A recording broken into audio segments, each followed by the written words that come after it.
મહેસાણા જિલ્લાના સુપ્રસિદ્ધ યાત્રાધામ ઐઠોરના ગણપતિ મંદિરનો શુકન મેળો યોજાયો હતો। 5 દિવસ ચાલેલા શુકન મેળામાં આગામી વર્ષનો વર્તારો જોવાયો હતો, જેમાં આગામી વર્ષે સારો વરસાદ રહેવાનો તેમજ ચોમાસાનું આગમન વહેલું થવાનો વર્તારો કાઢવામાં આવ્યો હતો। આગામી વર્ષ 10 આની રહેવાનું, રવિ પાકનું ઉત્પાદન સારું રહેવાનું અને રાજકીય સ્થિતિ મજબૂત રહેવાનો વર્તારો કરાયો। 1200 વર્ષ પ્રાચીન ગણપતિ મંદિરમાં 800 વર્ષથી શુકન મેળો યોજાય છે, જેમાં તલાટી તરીકે ઓળખાતા પરિવારના સભ્યો શુકન લખે છે। વડીલો અને નાયક ભાઈઓ સાથે મળીને ફૂલો અને અનાજના શુકન જુએ છે। શુકન દરમિયાન નાયક ભાઈઓ 3 દિવસ સુધી ભવાઈનો વેશ કાઢે છે। ભવાઈ દરમિયાન ભજવાતા પાત્રોના મુખેથી નીકળતા શબ્દોનું અર્થઘટન કરી આગામી વર્ષનો વર્તારો કાઢવામાં આવે છે। દર વર્ષે લાખોની સંખ્યામાં ભાવિક ભક્તો ગણપતિ દાદાના દર્શને આવે છે। ગણપતિ દાદાના દર્શન કરી ભક્તો ધન્યતા અનુભવે છે।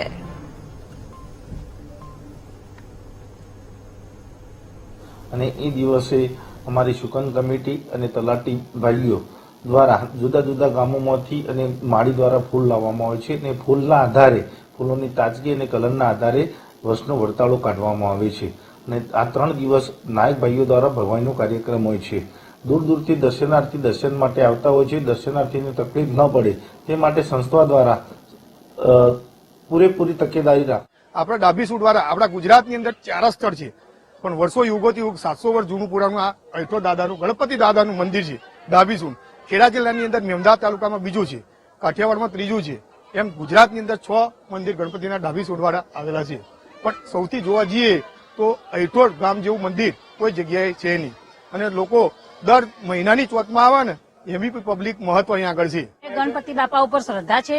હું ડીસાથી પણ ચાલતી આવી છું। હું અહીંયા પણ ચોથો ભરું છું અને હું 15 વર્ષથી એક ધારી ગણપતિ બાપાની ચોથો કરું છું, અને બાપા મારી બધી મનોકામના પૂરી કરે છે અને મને બાપા ઉપર શ્રદ્ધા છે, અને હું જે માનતા માનું છું એ બાપા મારી પૂરી કરે છે। ફૂલમાં કેવું હોય છે કે ફૂલની તાજગી, ફૂલનો કલર, ફૂલ એની તાજગી અને એના જે ફૂલનો વધારો, એના ઉપરથી સંકેત ઉપરથી આખું વર્ષનો વર્તારો કાઢવામાં આવે છે।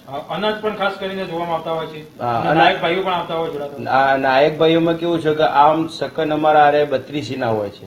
32 ના શકન એટલે કે આપણે જે બોલીએ અને બોલવાનું જે અર્થઘટન થાય એના ઉપરથી પણ આ કઈ જગ્યાએ શુકન જોવામાં આવે છે? નાયકો તો 3 દિવસ ભવાઈ રમાતી હોય છે, અને જે ચોથના દિવસે શુકન જોવાય એમાં મોટા માટ આગળ જે પટેલ ભાઈઓ ત્યાં આગળ પોટલી બાંધીને બેઠા હોય છે, અને ત્યાં આગળ કથા થાય।